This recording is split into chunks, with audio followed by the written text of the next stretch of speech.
Mesdames et messieurs, je vous demande d'accueillir Monsieur Yves Juel, maire de Menton, président de la Riviera française, et le conseil municipal, entouré des jeunes élus de Menton.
Je fais pas l'orchestre, hein.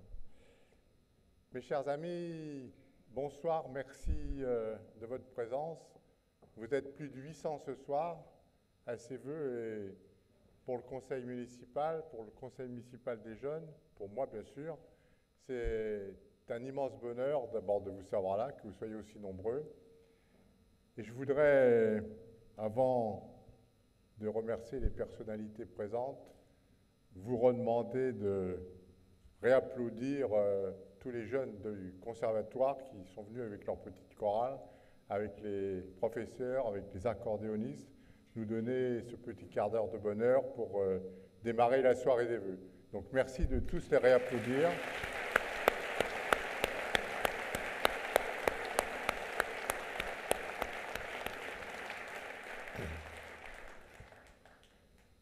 Madame la sous-préfète, Laura Reynaud, représentant M. Hugues Moutou, préfet des Alpes-Maritimes, chère Laura Reynaud, Madame la conseillère régionale Laurence Boéty-Forestier, représentant mon ami Renaud Muselier, président de la région Sud-PACA, chère Laurence, M. Patrick Césari, maire de Roquebrune-Cap-Martin, vice-président de la CARF, vice-président du conseil départemental des Alpes-Maritimes, représentant M. Charles Anginesi, président du département des Alpes-Maritimes, mon cher Patrick. Mesdames et messieurs les maires de la CARF, Anne-Marie Curti, maire de Castellar, Olivier Chantreau, maire de Castillon, Paul Couffet, maire de Gorbio, Guy Bonvalet, maire de Moulinet, Jean-Pierre Vassallo, maire de Tende, mes chers amis, merci de votre présence. Mesdames et messieurs les élus de la ville de Menton, mesdames et messieurs les élus des villes de la CARF, Roquebrune-Cap-Martin, Beau-Soleil, Corbiot, Villefranche-sur-Mer, que j'ai mis dans la CARF, excusez-moi pour Villefranche, mais ils sont présents, Drap également, des Payons et Sainte-Agnès, merci d'être présents et de représenter vos maires respectifs. Mesdames et messieurs les jeunes élus du conseil municipal de Menton, Monsieur le président du conseil municipal de Vintimille, cher Roberto Nazzari, tu représentes le maire de Vintimille, mon ami Flavio Di Muro, et avec les élus de Vintimille présents, merci. Pour nous, c'est un signe d'amitié auquel je suis extrêmement sensible. Monsieur Philippe Brunner, conseiller national qui représente Brigitte Bocon-Pagès, présidente du Conseil national de Monaco, Votre Excellence Monsieur Emilio Lolli, consul général d'Italie, Votre Excellence Monsieur Blair, consul honoraire de Grande-Bretagne, Monsieur enfin le commissaire Jean Gazan, directeur départemental adjoint de la police des airs et de la frontière, Capitaine Fossa, qui représente la commande du poste de police nationale, Colonel Le Bouchard, directeur départemental adjoint qui commande le SDIS 06, Capitaine Frédéric Caille, chef de compagnie commandant le SDIS de Menton, Madame la directrice de l'hôpital La Palmosa, Lieutenant Guylaine Astour, représentant le colonel Coupé, DMD des Alpes-Maritimes, messieurs les chefs de service de la police municipale, mesdames et messieurs les autorités consulaires, chefs d'entreprise, toutes les forces vives de notre territoire, mon père, le père Régis Payon, mesdames et messieurs les autorités religieuses, mesdames et messieurs représentant les associations sportives, culturelles et patriotiques de Menton, mesdames et messieurs les présidents des clubs-services, madame et messieurs les présidents de la Capitale de la Mentonnaise, mesdames et messieurs les référents des quartiers de Menton, mesdames et messieurs les représentants de l'éducation nationale et monsieur l'inspecteur d'académie, mesdames et messieurs les chefs du service administratif de la ville de Menton, de la CARF, du CCAS, de l'Office du tourisme, mesdames et messieurs, chers amis. Comme je vous l'ai dit ce soir, vous êtes plus de 800. C'est un signe qui ne trompe pas. Ça prouve que vous êtes contents de vous retrouver déjà entre vous, contents de venir écouter votre maire, vos élus, et surtout contents de savoir surtout ce qui s'est passé, mais ce qui va se passer cette année 2024 à Menton. D'habitude, les vœux ont une forme un peu traditionnelle. Ce soir, vous avez remarqué que j'ai une chance assez extraordinaire et assez rare, c'est d'être entouré de 2 conseils municipaux. Alors, le conseil municipal des jeunes, j'en dirai un mot tout à l'heure, c'est une des promesses de campagne quand nous avons été élus pour faire vivre la démocratie et la prendre au plus jeune âge, car je pense que l'instruction civique est extrêmement importante. Et donc, très vite, avec le service de la jeunesse, que je remercie, on a mis en place ces élections, parce que ce sont des véritables élections. Les élections se passent dans les différents groupes scolaires de Menton, et je peux vous dire que j'ai voulu aller moi-même sur le terrain pour voir. Quelle leçon, franchement, mais quelle leçon de discipline, de démocratie, de courtoisie et d'envie j'ai pu voir lors de ces élections. C'était par binôme, 7-8 binômes par groupe scolaire. Il y avait des listes électorales extraordinaires, pas d'abstention. C'est la seule élection où il y avait quasiment 100% de votants. Il faut quand même le signaler. Ils avaient tous un programme qui était présenté. Et dans ce programme, qu'est-ce qui ressortait? Que, quels que soient d'ailleurs les groupes scolaires, en avant, l'environnement, l'écologie, le respect de la nature. Voilà le message que veulent nous faire passer ces jeunes. Et puis ils ont voté. Il y en a qui tenaient les cahiers des marchements, ensuite il y a eu le dépouillement, et puis les vaincus embrassaient les vainqueurs. Donc vraiment, je peux vous dire que extraordinaire leçon de démocratie. Puis ensuite, ils ont travaillé, parce qu'ils ont été élus pour ça. Donc il y avait des commissions qui ont été créées, où ils ont été aidés par les élus du groupe de la majorité, et puis ils ont travaillé. Et puis ils ont fait des propositions très rapidement. Et c'était tellement intéressant, tellement motivant leurs propositions, qu'au dernier conseil municipal, pour ceux qui l'ont vu en direct, j'ai demandé aux 4 rapporteurs qui avaient mis au point la charte de l'eau de venir présenter au conseil municipal leur projet, leur charte de l'eau. C'était une délibération officielle pour que ce soit voté et adopté. Bon, inutile de vous dire qu'ils étaient très émus quand ils sont venus rapporter, c'est normal, ça va venir, mais c'est normal, ils ont été très bien. Inutile de vous dire que ça a été adopté à l'unanimité, j'aurais été déçu du contraire, mais il n'y a pas eu de débat, tout le monde a levé la main, tout le conseil municipal a validé, donc la charte de l'eau qui a été travaillée, qui avait été présentée par le conseil municipal des jeunes, maintenant est une délibération officielle à Menton qui sera informée, qui sera indiquée dans tous les quartiers, à toutes les associations.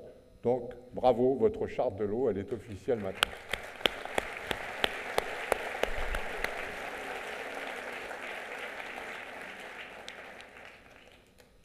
Alors, quand on voit toute cette motivation, toute cette jeunesse, il y a des jeunes à Menton, parce qu'on entend dire qu'il n'y a pas de jeunes à Menton, il y a des jeunes à Menton, hein, vous êtes d'accord avec moi.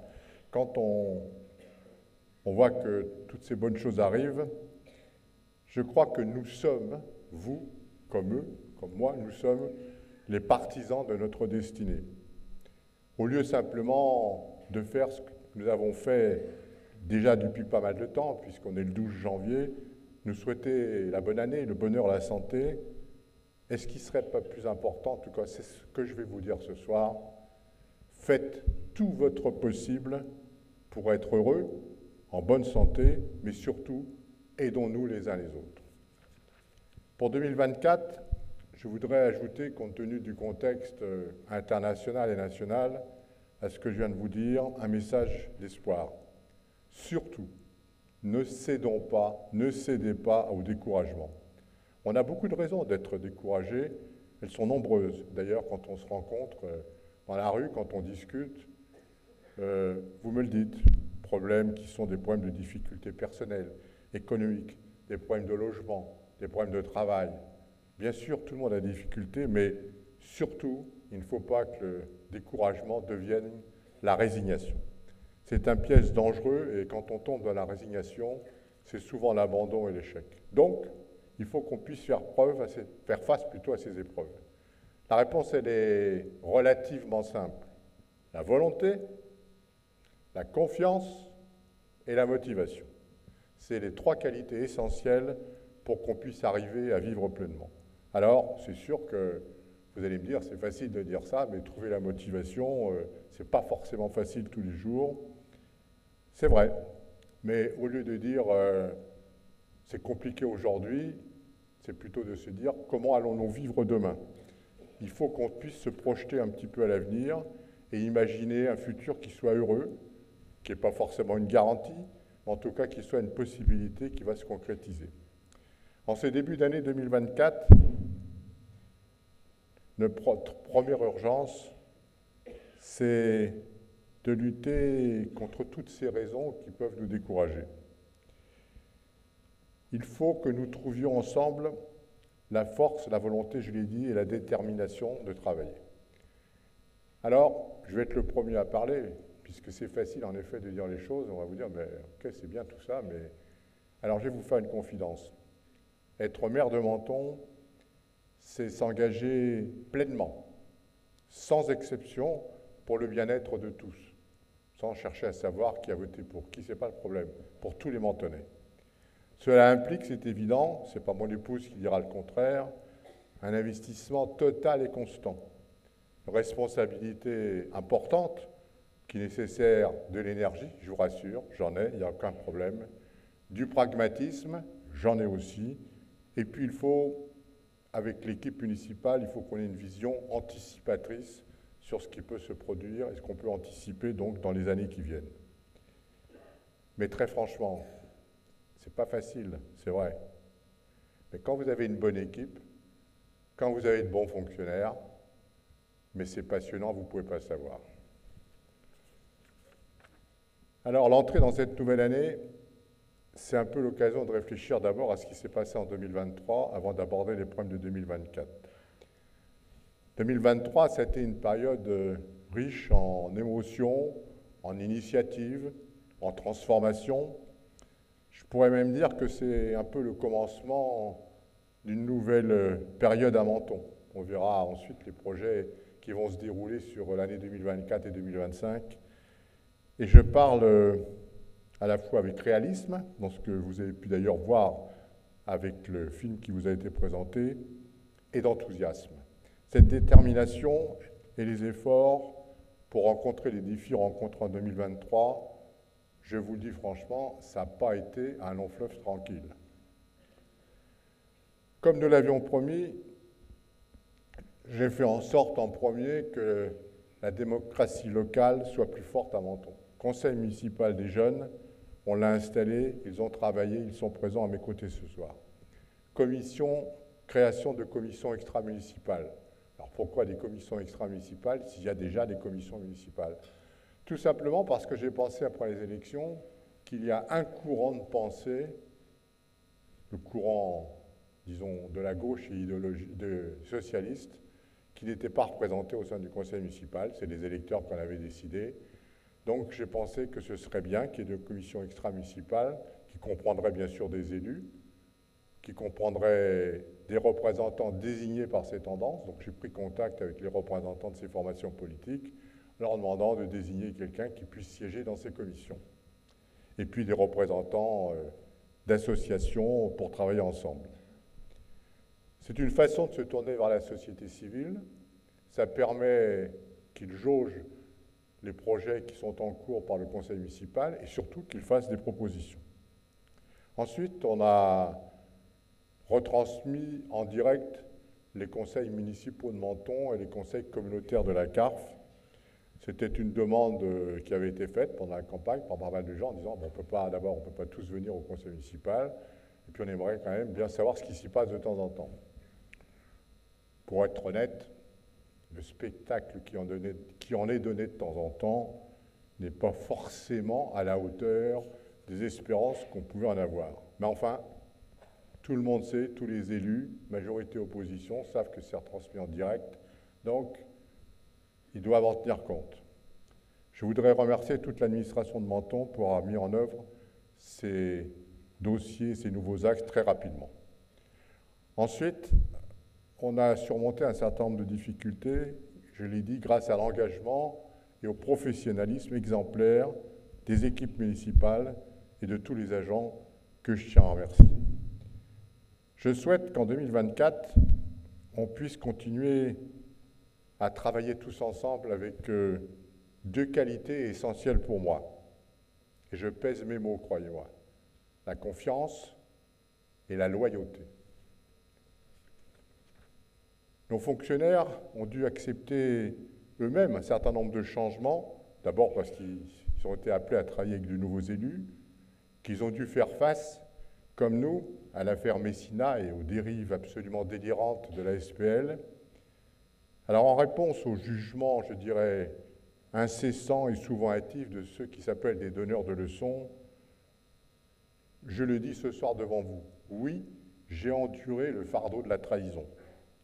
Être trahi par des gens qu'on croyait proches, c'est pas très agréable. C'est douloureux, comme vous pouvez l'imaginer. Néanmoins, je le dis également devant vous ce soir, je suis convaincu d'avoir agi correctement.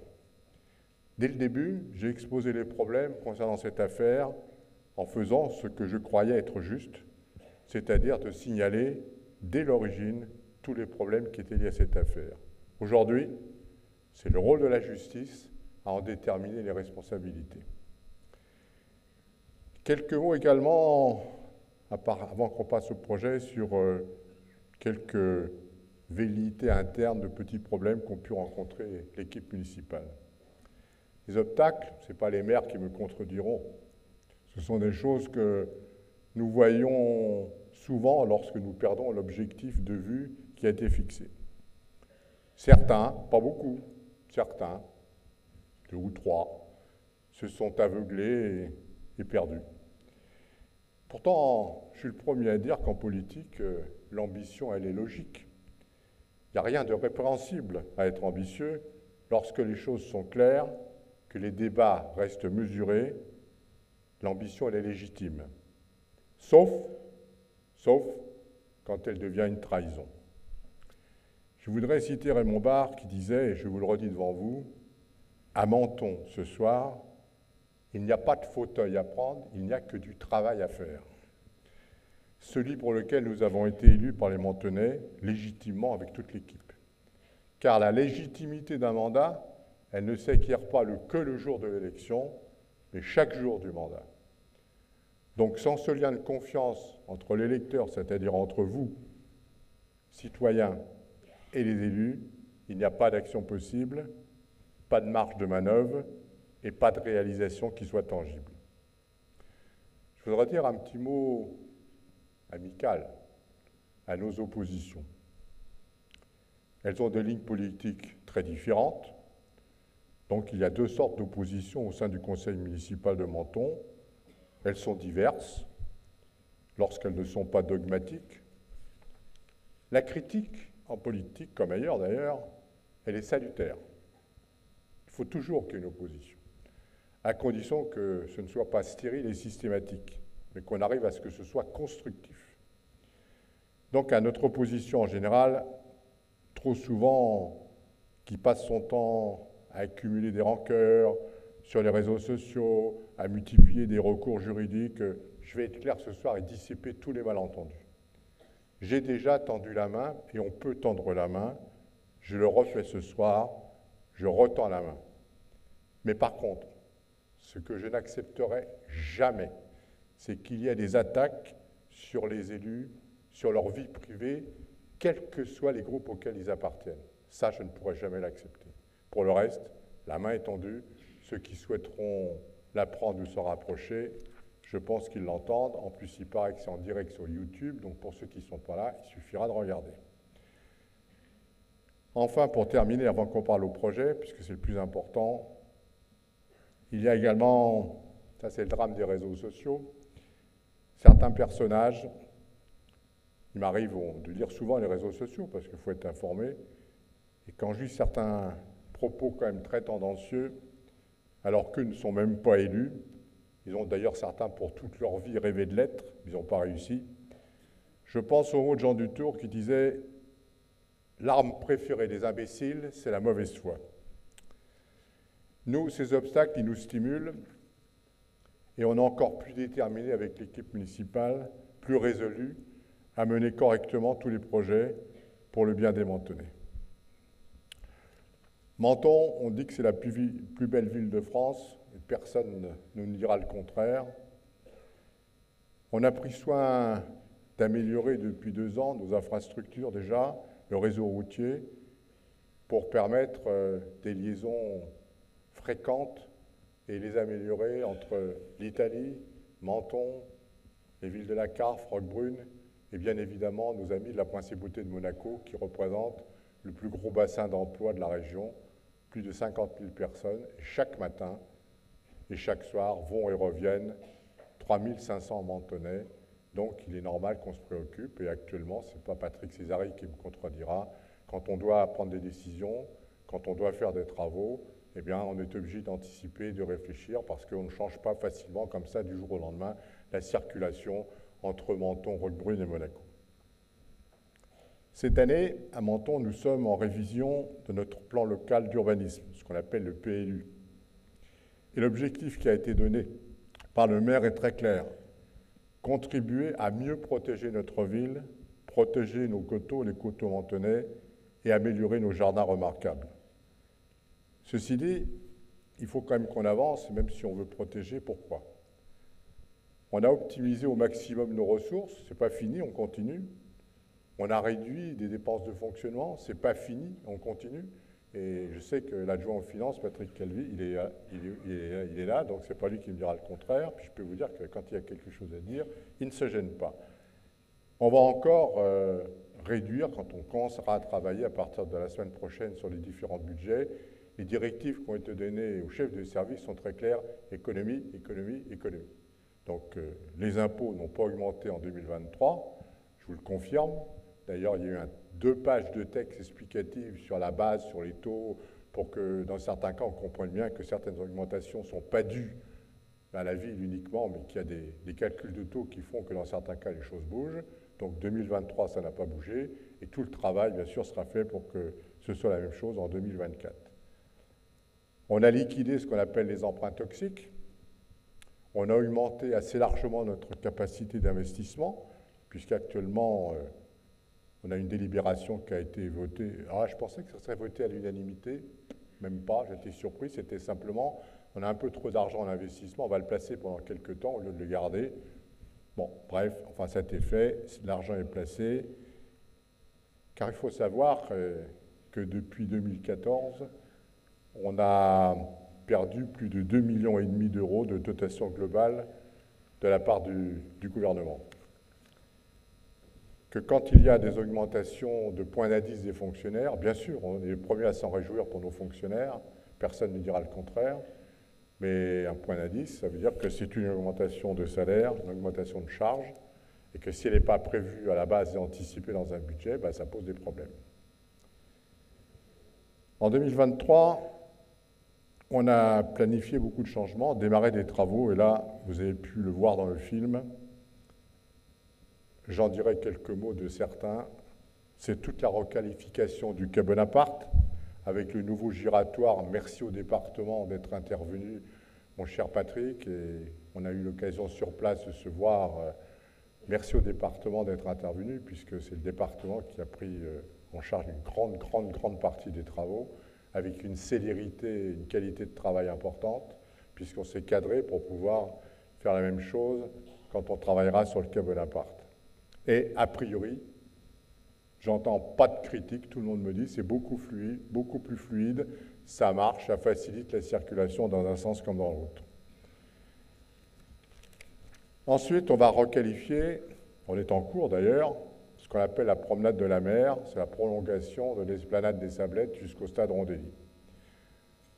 Les travaux seront terminés en fin avril, début mai 2024 pour que les nouveaux délégataires des plages, il y en a 4 qui ont été déjà choisis, 5 qui le seront dans les jours qui viennent, puissent s'installer afin que la saison 2024 se passe dans les meilleures conditions.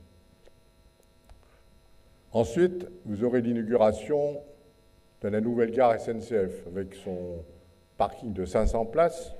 Ce sera à la fin du premier semestre 2024, on n'a pas encore la date, mais il est clair que ça va changer la vision globale qu'on a de ce quartier avec une gare toute neuve, avec une esplanade verdoyante et magnifique et un parking de 500 places, ce qui d'ailleurs devrait libérer dans le Borigo et dans le Carreil des places actuellement. Ensuite, on a décidé, pour assurer au mieux la sécurité des Mentonnaises et des Mentonnais, de créer une nouvelle caserne de police municipale, parce qu'actuellement, bon, ils sont un peu disséminés à plusieurs endroits. On veut leur simplifier la tâche, leur donner de meilleures conditions de travail, augmenter la vidéosurveillance.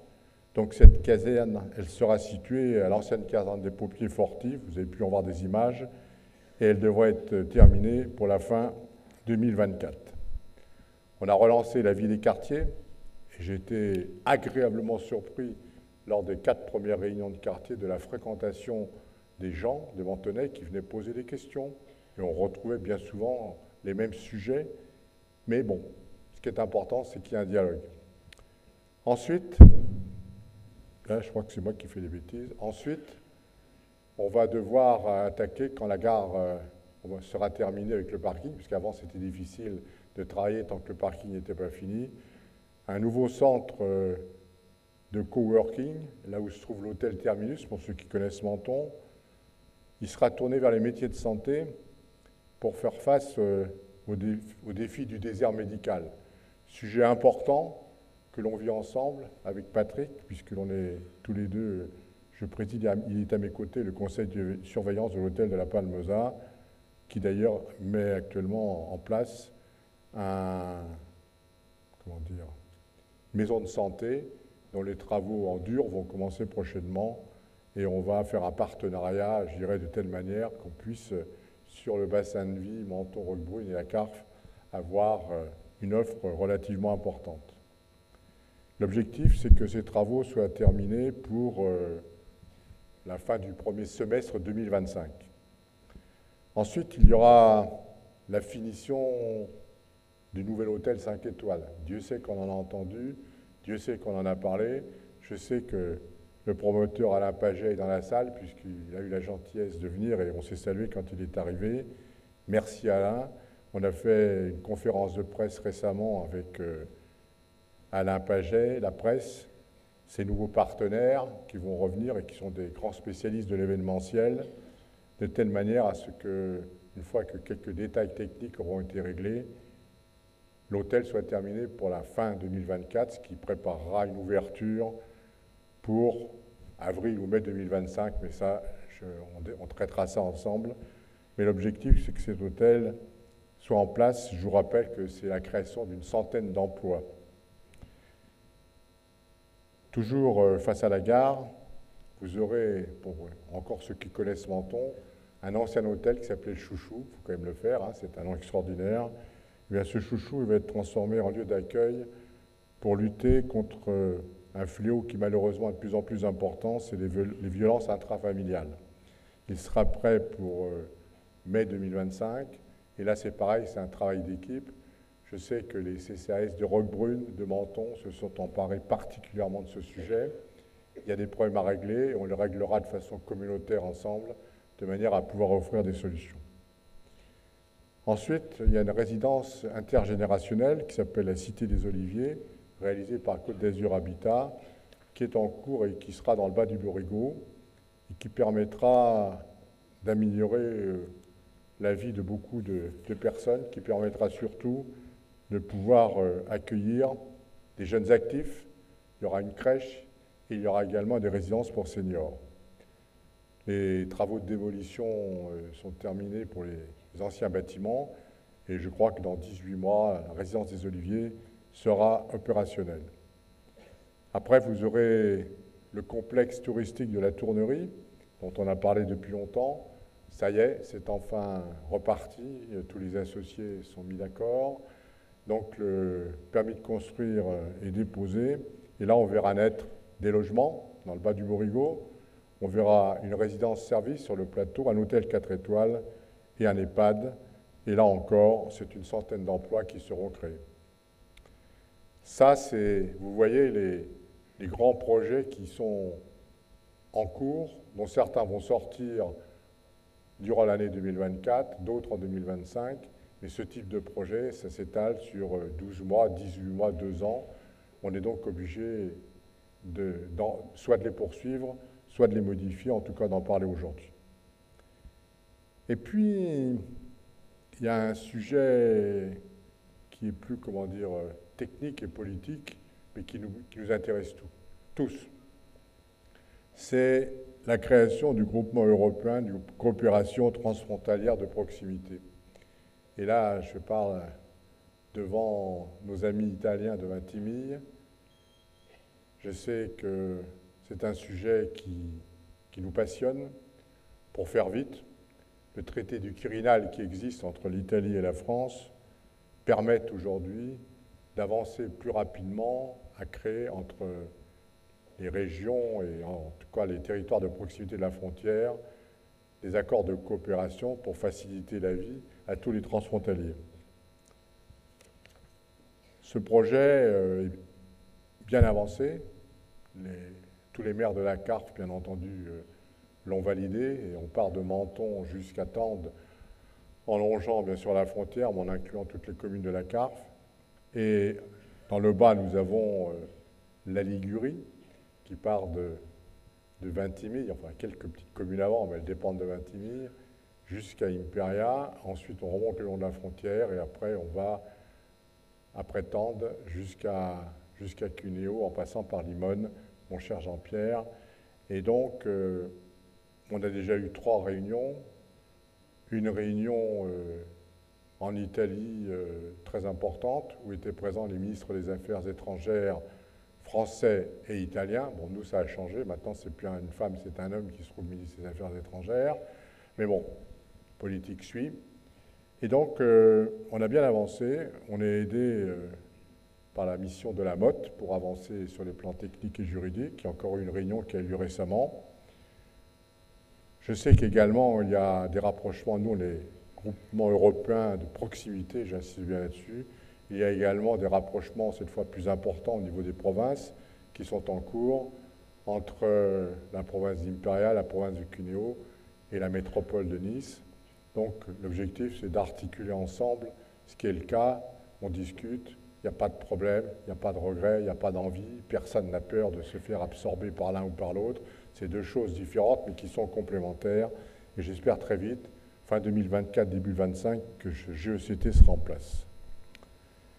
Tous ces projets dont je vous parle, c'est évident que c'est beaucoup d'argent. C'est des dizaines de millions d'investissements et que la ville de Menton n'aurait pas pu les faire tout seul, même si elle témoigne de notre capacité à auto-investir.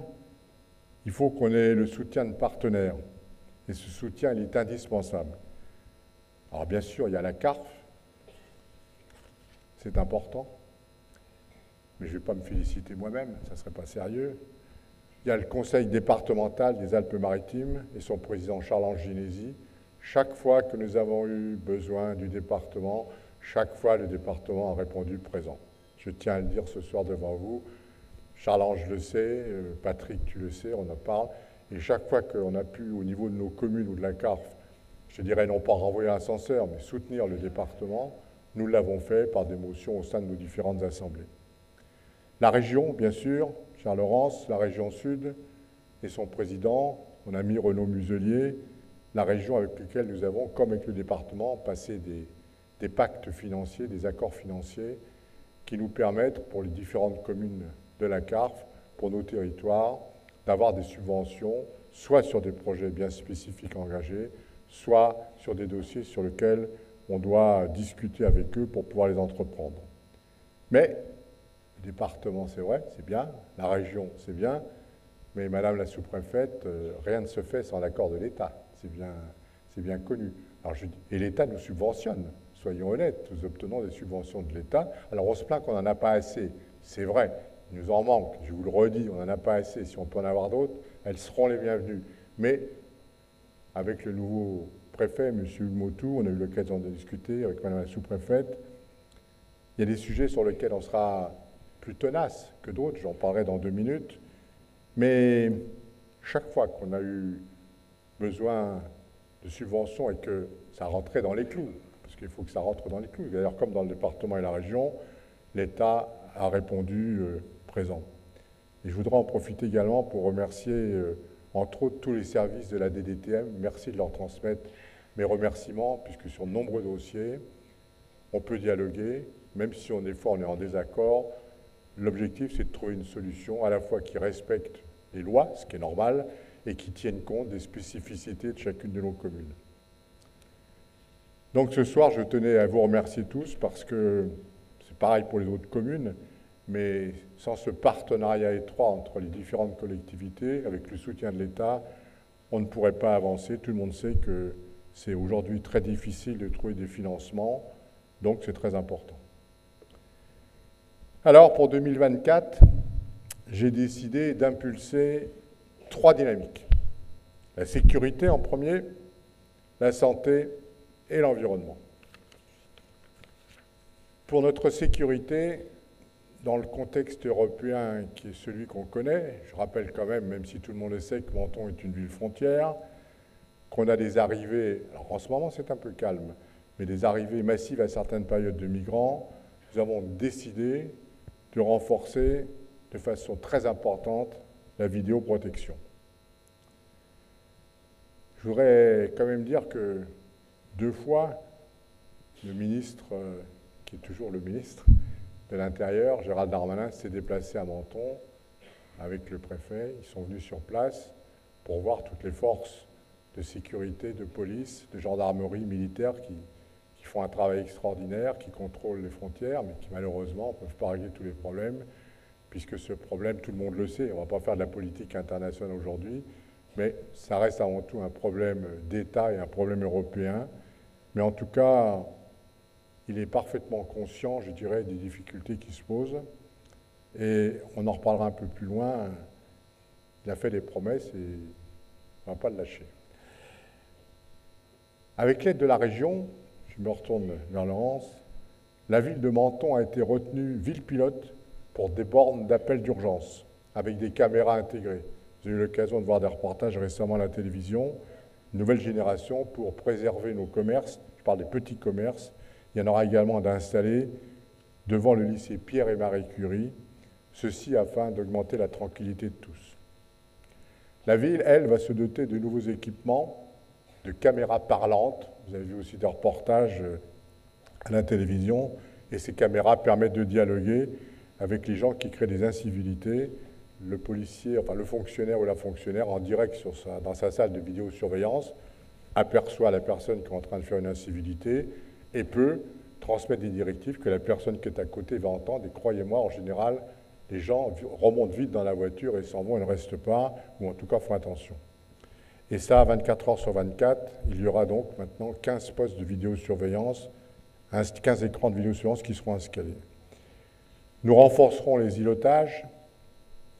Et là, pour attirer nos forces de sécurité, que ce soit la police municipale ou la police nationale, nous prévoyons, parce que c'est le gros problème, Patrick, tu en as parlé à TV à Roquebrune, c'est le gros problème, c'est le problème du logement. Et nous prévoyons de mettre à disposition, fin 2024, mi-2025, une trentaine de logements qui seront dédiés aux forces de secours en priorité. En accord avec un bailleur social, nous allons, j'espère, Madame la sous-préfète, en accord avec les services de l'État, peut-être qu'il on aura sûrement besoin d'une aide parce que ça se situe sur l'espace Rondelli, entre le port et les plages. Donc la DDTM avait juste raison, nous a dit attention, la mer n'est pas loin, donc il y a des choses à respecter. On en est conscient, mais là il faudra qu'on travaille ensemble pour réhabiliter ces logements afin qu'ils reviennent, maintenant qu'ils sont de plein droit à la ville, qu'ils reviennent à ces forces de sécurité. Ces gens, ces fonctionnaires, police nationale, police municipale, il y en a qui sont volontaires pour venir travailler, bien sûr. Récemment, on a 7 postes de police municipale, bon, encore à pourvoir. On m'a annoncé ce soir qu'il y avait 3 qui allaient l'être. C'est une bonne nouvelle. Mais il faut que ces gens puissent trouver à se loger dans des conditions, je dirais, financières correctes. On va mettre ensuite l'accent sur la sécurité routière, contre la lutte contre la vitesse en ville, parce qu'il y a encore des gens qui n'ont pas compris qu'en ville, on ne devait pas rouler au-delà de 50 km/h, et puis pas faire ronfler les motos à n'importe quelle heure. Donc, pour ça, eh bien, même si j'ai pris des arrêtés pour lutter contre ces incivilités, ça ne suffit pas. Même s'il y a des contrôles communs avec la police nationale et la gendarmerie, on ne peut pas mettre dans chaque rue un policier, ce n'est pas possible. Donc, ça veut dire qu'on va réinstaller un certain nombre de radars. Il y aura des radars qui seront installés, on attend l'autorisation qu'on a de principe, entre Roquebrune et Menton, entre le pont de l'Union et le casino sur la promenade de la mer, où là, de temps en temps, on a des gens qui pensent qu'ils sont sur les 24 heures du Mans. Donc, il y aura des radars installés, comme il y en a actuellement sur l'avenue de la Porte de France. Il y aura des nouveaux radars mobiles, 2, qui seront achetés pour que la police municipale puisse faire des contrôles là où elle le souhaite, là où on le lui demande. Alors, je signale quand même, parce qu'on voit aussi marquer, on ne peut pas en mettre partout des policiers. Et puis, ils ont aussi d'autres missions à remplir. Mais je peux vous dire que tous les jours, ils sont sur le terrain. Tous les jours, ils font des contrôles. Et on va même avoir un radar anti-bruit. Maintenant, il y a des radars qui flashent quand le bruit qui est émis par des deux roues, une voiture, dépasse la norme qui est indiquée, comme la vitesse. Mais là, c'est comme un sonomètre. Donc, il y aura un radar anti-bruit qui sera installé à Menton. Je ne dis pas où, mais il sera installé. Donc, je voudrais profiter pour conclure sur la sécurité, dire que je remercie du fond du cœur tous ceux qui travaillent pour notre sécurité, police municipale, police nationale, gendarmerie, pompiers.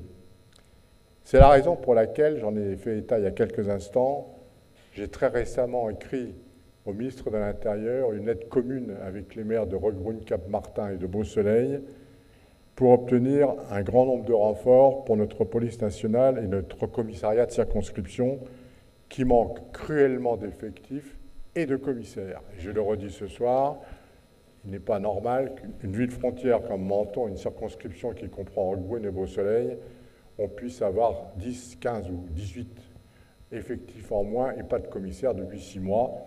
Donc, Monsieur le ministre, vous nous l'avez promis, vous me l'avez promis, je vous ai écrit, nous vous avons écrit. Je sais, pour avoir rencontré certains de vos conseillers lors du dernier congrès des maires de France, que, comme on dit, le dossier est favorablement, mais sur votre bureau. Ce soir, je vous redis devant toute l'Assemblée, devant la sous-préfète, Monsieur le ministre, tenez ces engagements. Menton, Roquebrune, Beausoleil, la circonscription a besoin de renforts de police nationale. Nous avons besoin d'un commissaire pour le commissariat de Menton.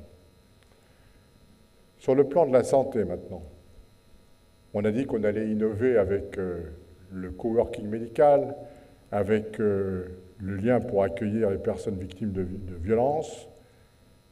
On va également essayer de diversifier l'offre de soins, car aujourd'hui, ça commence à devenir... Menton étant désert médical, comme Roquebrune. Quand j'ai entendu ça pour la première fois il y a quelques mois au Conseil de surveillance, je me suis demandé si c'était une plaisanterie ou si c'était sérieux. Menton est en désert médical. Ça veut dire que quand il y a un médecin généraliste qui part en retraite, malheureusement, il n'est pas forcément remplacé et qu'il y a aujourd'hui des difficultés. pour pouvoir prendre relativement rapidement des rendez-vous chez un généraliste. Résultat, quand on ne peut pas, qu'est-ce qu'on fait? On va aux urgences, et les urgences sont là pour traiter en effet des urgences, mais bon, il y a certains petits bobos qui ne justifient pas forcément qu'on aille aux urgences. Donc, afin de pouvoir simplifier les choses, on va installer à 2 endroits, l'un sera à gare avant et l'autre reste à déterminer, des cabines spécialisées, 2 télécabines en téléconsultation. Ces télécabines, qui sont agréées bien sûr par l'ARS et par l'État, permettent de pouvoir consulter rapidement en vidéo un médecin, renouveler des ordonnances, faire des attestations et éventuellement, en fonction du dialogue, vous délivrer une nouvelle ordonnance. C'est une nouveauté, je l'ai vu lors du dernier salon des maires, et de nombreuses communes commencent à s'en équiper, donc on va en avoir 2 sur Menton avant la fin de l'année 2024. Concernant l'environnement, il y a une nouvelle loi depuis le 1er janvier 2024, on se doit d'être beaucoup plus vertueux dans le traitement des déchets. Donc, on va obéir à la loi. Alors, c'est une compétence CARF, bien sûr, mais Menton va se doter dans tous ses groupes scolaires de déshydrateurs qui collecteront les biodéchets pour les transformer en séchats. Ces résidus, qui seront ajoutés en haute valeur au compost des parcs et jardins, permettront après de pouvoir servir aux Mentonnais qui le souhaiteront plusieurs fois par an, de venir chercher leurs sacs de compost qui seront préparés. Voilà ce que je souhaitais vous dire concernant ces points. Je ne peux pas ne pas parler ce soir des parcs et jardins de Menton. Une opération qu'on souhaitait faire, je ne reviendrai pas dessus, elle ne s'est pas faite. N'en parlons plus. On a repassé des discussions et des accords avec des botanistes de telle manière qu'on puisse, avec la cellule des jardins d'exception de Menton, rapidement, avant la fin de l'année 2024, redonner tout leur or au jardin d'exception, c'est une force de notre ville. Ensuite, il faut que chacun soit conscient que l'environnement, c'est un problème personnel. On peut prendre des décisions, on peut prendre des arrêtés, mais c'est un mode de vie, il faut qu'on s'en intègre. Il y a un certain nombre d'initiatives qui ont été prises par les élus de Menton, de la CARF, pour préserver notre biodiversité. Je citerai quelques exemples. Les plages propres, le ramassage des mégots sur les plages. Alors moi j'ai appris qu'un mégot de cigarette mettait 15 ans à se désintégrer complètement, mais polluait 500 litres d'eau. En une matinée, on a ramassé 4500 mégots. Faites le calcul, moi je ne l'ai pas fait. Une opération qui s'appelle aussi « Ici commence la mer », où devant les égouts, avec l'aide des enfants, il y a eu des petites indications pour expliquer qu'il ne fallait pas jeter des mégots dans les égouts parce que ça partait à la mer. Et puis, les composteurs partagés, on en a parlé. Un mot sur la culture, parce qu'une ville sans culture, ça n'existe pas. En tout cas, ça ne devrait pas exister. Alors, j'ai entendu dire, et j'ai lu aussi sur les réseaux sociaux, qu'à Menton, il ne se passait rien. Ben oui, vous savez, des fois, on lit des choses étonnantes. À Menton, il paraît qu'il ne se passe rien. Moi, je veux bien, mais je voudrais quand même rappeler, puisqu'en plus on est en direct, donc s'il y a des gens qui ont dit ça à m'entendre, je serais ravi pour eux, qu'on a des temps forts à Menton, qui sont le concert du Nouvel An, la fête du citron, inauguration le 17 février 2024, tous les services sont en train de travailler dur et ardemment pour la fête du citron. Nous avons le festival de l'humour, le festival de musique, le festival du cinéma fantastique, des colloques. Donc voilà, ça c'est des temps forts qui sont programmés chaque année. Et entre ces temps forts, on va impulser un certain nombre de nouvelles manifestations. Et je remercie les 2 nouvelles directrices à la fois de la culture et de l'événementiel d'avoir fait des projets très intéressants. Ainsi verront le jour des spectacles de théâtre, du répertoire contemporain, du théâtre musical, de la danse, de la musique, des arts pour les jeunes publics. Menton, ça sera au minimum un événement, un grand événement par mois. Alors j'occulte la période d'été, juillet-août, où là on en a des fois 3 le même jour, donc on va essayer de mieux cadrer tout ça. L'annonce de tout ce programme se fera au mois d'avril. Il y en aura pour tous les goûts. Et l'objectif, c'est de garder des tarifications très modérées qui permettront donc un accès à la culture pour tous. Je vais terminer par le sport et la jeunesse. Ils ne sont pas oubliés. Cette année, on a vu de très beaux événements se dérouler à Menton, sportifs, tous des événements rassembleurs. L'Extreme Challenge avec Bruno Mamone, champion moto d'enduro en Italie, avec un record Guinness à la clé. La Coupe du Monde de rugby, où on a eu la chance qu'on vienne nous amener devant le Parvis Saint-Michel la Coupe Wabilis. Le président, M. Beaumont, avait très gentiment même souhaité que la France la gagne. Bon, les sorts en ont décidé autrement. Mais en tout cas, elle est venue à Menton et pendant 2 heures, les Mentonnais ont pu venir admirer la Coupe Wabilis. On a une fête de la jeunesse autour du sport, la course des rondes de la plage, Menton-Marenton, et je cite que ça. Pour 2024, vont être budgétés en plus une mentonnaise de pétanque, la création d'un espace multigénérationnel de sport au Bastion, avec des loisirs pour les seniors, pour les jeunes, et des jeux sportifs qui resteront en place tout le temps. On aura également, compte tenu du succès de l'année passée, l'arrivée remarquée de l'Extreme Challenge Red Bull, donc il aura lieu à Menton. Et puis, on est en train d'engager actuellement des discussions qui sont bien avancées avec le label France Station Nautique, afin de donner une nouvelle impulsion, parce que là, je pense que ça manque aux activités nautiques à Menton. On recrutera pour la prochaine saison une trentaine de jeunes. Ils vont être formés par la ville de Menton, par le service sport et jeunesse, afin que ce soit eux qui surveillent les plages, puisqu'il était de plus en plus difficile et compliqué de trouver des pompiers, des jeunes pompiers. Heureusement, on les a trouvés, mais là, en partenariat, on va pouvoir les former. À la fois, on fera travailler des jeunes locaux et ça fera des économies. Le logement, je ne vais pas m'étendre, on en a parlé. Je partage totalement ce qu'a dit mon ami Patrick à ses voeux. On respectera la loi, Madame la sous-préfète. On le fait quand on révise notre PLU, on travaille en étroite collaboration avec les services de l'État. Je sais qu'ils ont compris que Menton, Roquebrune, entre autres, ce n'était pas la plaine du Var, ni la Brosse et la Brie, parce qu'il y a des zones rouges, il y a des zones vertes, il y a des zones bleues, il y a des terrains agricoles, des espaces boisés classés. Bon, et puis il faut respecter, car il n'est pas question qu'on construise des tours à Menton comme on fait ailleurs. Mais bon, il faut qu'on fasse les efforts nécessaires pour continuer à être de bons élèves, même si ce n'est pas simple. Voilà ce que je voulais dire. Et chaque fois qu'un programme immobilier se construira à Menton, j'imposerai aux promoteurs, aux bailleurs sociaux, on a déjà discuté, ils ne sont pas contre, qu'un certain nombre de ces appartements soient des tarifs restreints pour que ça puisse profiter à de jeunes actifs. Voilà ce que je voulais vous dire ce soir.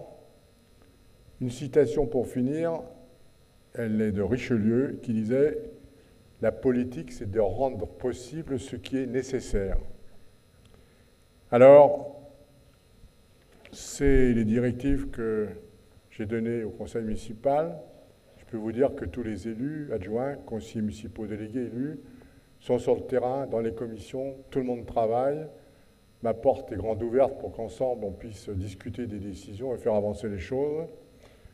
Mais on ne peut pas faire ça sans vous, sans les Mentonnais et les Mentonnaises. Donc il faut qu'on transforme ce travail, que tous les projets réalistes dont on aura obtenu les financements ne soient plus des rêves et des réalités. Et surtout, soyons fiers de notre ville.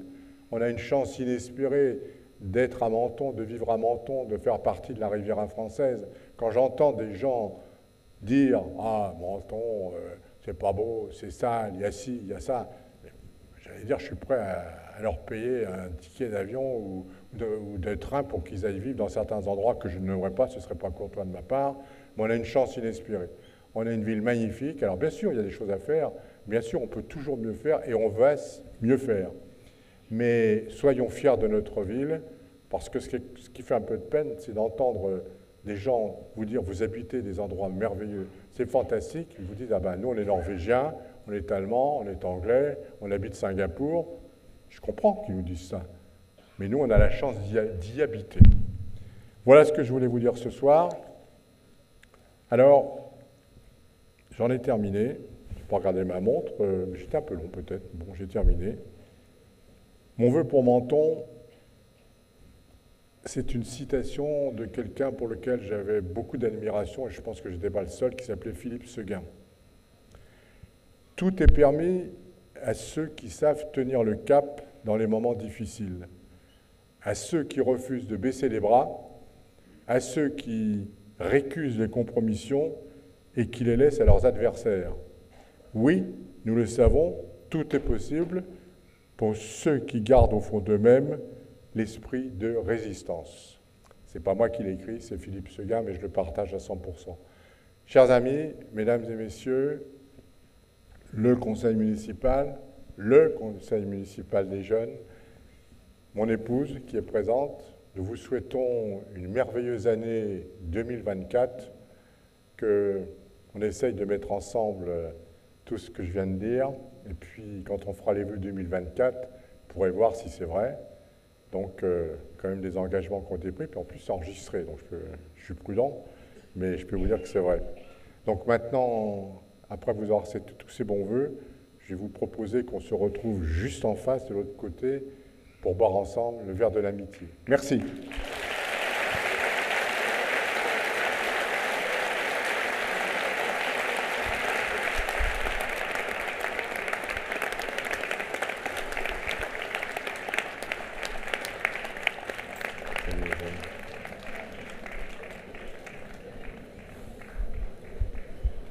Alors, oui.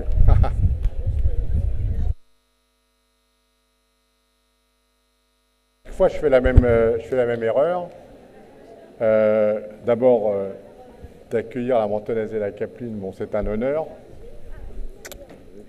Et puis, en dehors du fait d'avoir l'honneur de les accueillir, parce qu'ils sont toujours présents, ils font rayonner Menton partout, c'est avec plaisir, avant de passer de l'autre côté, que nous allons tous ensemble chanter l'hymne de Menton et ensuite notre hymne national, la Marseillaise. Allez.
Sempre está